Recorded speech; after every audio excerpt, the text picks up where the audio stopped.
Assalamualaikum warahmatullahi wabarakatuh. Perkenalkan, nama saya Ananda Cinta Sitiara dengan NIM 612 012 30 657, kelas RA2 Manajemen Sumber Daya Manusia. Di video kali ini saya akan menjelaskan tentang beberapa materi yang telah dibahas sebelumnya. Langsung saja masuk ke materi pertama, yaitu ada globalisasi manajemen sumber daya manusia. Untuk globalisasi merupakan proses yang membuat hubungan antar negara menjadi semakin terbuka. Kemajuan teknologi, internet, dan komunikasi membuat perusahaan tidak lagi hanya bersaing di tingkat lokal, tetapi juga di tingkat nasional bahkan internasional. Hal ini tentunya membawa perubahan besar terhadap cara perusahaan mengelola sumber daya manusianya. Pada masa sekarang ini, perusahaan membutuhkan karyawan yang tidak hanya memiliki kemampuan teknis, tetapi juga mampu beradaptasi dengan perubahan, menguasai teknologi, memiliki kemampuan komunikasi lebih baik, serta mampu bekerja sama dengan orang-orang yang memiliki latar belakang budaya yang berbeda. Oleh karena itu, peran manajemen sumber daya manusia menjadi semakin penting karena harus mampu menyiapkan tenaga kerja yang berkualitas dan siap menghadapi persaingan global. Globalisasi juga menyebabkan perubahan dalam sistem kerja. Saat ini banyak perusahaan yang menerapkan sistem kerja secara digital atau hybrid.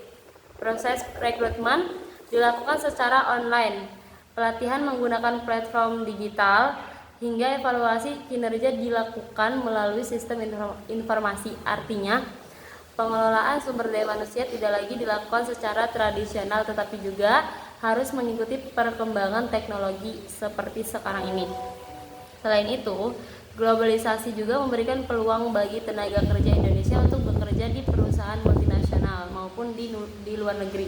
Namun di sisi lain, persaingan juga semakin ketat karena perusahaan dapat merekrut tenaga kerja dari berbagai negara yang memiliki kompetensi terbaik.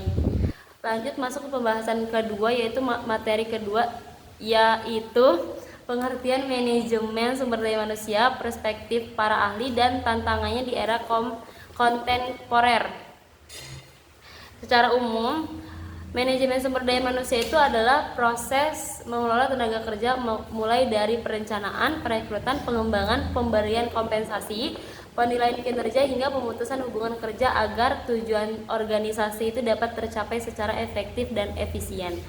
Menurut beberapa ahli nih, pengertian MSDM memiliki inti yang hampir sama. Menurut Gary Dessler, menjelaskan bahwa SDM itu merupakan proses memperoleh, melatih, menilai, dan memberikan kompensasi kepada karyawan serta menjaga hubungan kerja yang baik. Sementara itu, menurut Hasibuan, MSDM adalah ilmu dan seni mengatur hubungan serta peranan tenaga kerja agar tujuan perusahaan, karyawan, dan masyarakat itu dapat tercapai secara optimal. Dari pendapat tersebut dapat disimpulkan bahwa sumber daya manusia itu merupakan aset yang sangat penting bagi organisasi. Tanpa adanya karyawan yang berkualitas, perusahaan akan sulit mencapai target yang telah ditetapkan. Dalam perkembangannya terdapat beberapa perspektif mengenai MSDM. Yang pertama itu ada administratif, yaitu SDM hanya berfungsi mengurus administrasi kepegawaian seperti absensi, gaji, dan data karyawan. Lanjut yang sedangkan perspektif yang berkembang saat ini adalah perspektif strategis. Pada perspektif ini, MSDM dianggap sebagai mitra strategis perusahaan. Artinya, setiap kebijakan mengenai sumber daya manusia itu harus mendukung tujuan bisnis perusahaan agar mampu bersaing di era global. Di era kontemporer, MSDM juga menghadapi berbagai tantangan. Salah satunya yaitu perkembangan teknologi digital yang sangat cepat. Perubahan ini, perusahaan itu harus mampu menyesuaikan kemampuan karyawan agar tidak tertinggal. Selain itu, muncullah kecerdasan buatan atau AI juga mengubah banyak jenis pekerjaan sehingga karyawan dituntut untuk terus meningkatkan keterampilannya. Tantangan lainnya adalah perubahan karakter generasi kerja. Saat ini banyak perusahaan memperkerjakan generasi milenial dan generasi Z yang memiliki cara berpikir, gaya komunikasi, dan harapan kerja yang berbeda dibandingkan generasi sebelumnya. Oleh karena itu, perusahaan tuh harus mampu menciptakan lingkungan kerja yang nyaman, fleksibel, serta memberikan kesempatan berkembang agar karyawan tetap termotivasi. Untuk selanjutnya, untuk materi yaitu orientasi dan staffing karyawan. Untuk orientasi merupakan proses memperkenalkan karyawan terhadap perusahaan. Pada tahap ini, karyawan itu dikenalkan mengenai sejarah perusahaan, visi dan misi, budaya organisasi, aturan kerja, hak dan kewajiban, serta tugas yang akan dijalankan. Orientasi memiliki tujuan agar karyawan baru dapat menyesuaikan diri dengan lingkungan kerja sehingga mereka merasa lebih nyaman dan mampu bekerja secara maksimal. Program orientasi ini yang baik juga dapat mengurangi kesalahan kerja, meningkatkan rasa percaya diri, serta mempercepat proses adaptasi. Setelah orientasi, terdapat proses staffing. Staffing itu merupakan kegiatan untuk memperoleh dan menetapkan orang yang tepat pada posisi yang tepat sesuai kemampuan yang dimiliki.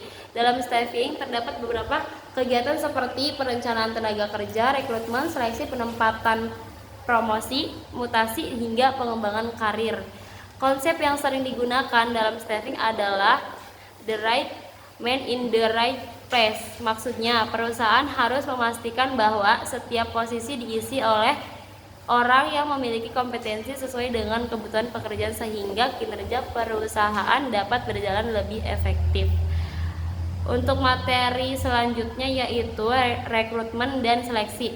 Untuk rekrutmen merupakan proses mencari dan menarik calon karyawan yang memenuhi persyaratan untuk bergabung dengan perusahaan. Tujuannya yaitu agar memperoleh sebanyak mungkin pelamar yang berkualitas sehingga perusahaan memiliki banyak pilihan dalam menentukan kandidat terbaik. Saat ini, proses rekrutmen dapat dilakukan melalui berbagai cara seperti memasang lowongan pekerjaan di media sosial, website perusahaan, portal pencarian kerja, job fair, maupun rekomendasi dari karyawan. Setelah proses rekrutmen selesai, perusahaan akan melakukan seleksi. Seleksi merupakan proses memilih kandidat terbaik untuk kebutuhan perusahaan yang sesuai dengan posisi yang dibutuhkan. Tahapan seleksi biasanya meliputi pemeriksaan administrasi, tes kemampuan, psikotes, wawancara, tes kesehatan, hingga penawaran kerja. Seleksi yang baik akan menghasilkan karyawan yang memiliki kompetensi, sikap, dan karakter sesuai dengan budaya organisasi sehingga dapat memberikan kontribusi yang positif bagi perusahaan. Untuk materi yang terakhir yaitu pelatihan dan pengembangan. Untuk pelatihan yaitu proses meningkatkan kemampuan karyawan agar lebih terampil dalam melaksanakan pekerjaan yang sedang dijalankan. Misalnya, pelatihan penggunaan aplikasi baru, pelatihan pelayanan pelanggan, atau pelatihan keselamatan kerja. Sedangkan untuk pengembangan itu lebih berfokus pada peningkatan kemampuan jangka panjang. Pengembangan bertujuan mempersiapkan karyawan agar siap menghadapi tanggung jawab yang lebih besar di masa depan. Misalnya melalui seminar, workshop, mentoring, pendidikan lanjutan, maupun program pengembangan kepemimpinan. Pelatihan dan pengembangan sangat penting karena dunia kerja itu terus mengalami perubahan. Karyawan yang terus belajar akan lebih mudah beradaptasi terhadap perkembangan teknologi, meningkatkan produktivitas, serta mampu memberikan inovasi bagi perusahaan. Bagi perusahaan, pelatihan dan pengembangan juga memberikan banyak manfaat seperti meningkatkan kualitas kerja, mengurangi tingkat kesalahan, meningkatkan kepuasan kerja, serta menciptakan sumber daya manusia yang kompeten dan siap menghadapi tantangan di masa depan.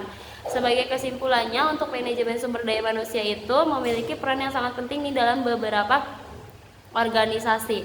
Di era globalisasi, perusahaan harus mampu mengelola sumber daya manusia secara efektif melalui proses yang tadi sudah disebutkan, seperti rekrutmen, seleksi, orientasi, dan staffing, pelatihan dan pengembangan. Dengan adanya pengelolaan yang baik, perusahaan akan memiliki karyawan yang kompeten, produktif, serta mampu menghadapi perubahan dan persaingan global yang semakin ketat. Cukup sekian penjelasan dari saya, kurang lebihnya mohon maaf. Wassalamualaikum warahmatullahi wabarakatuh.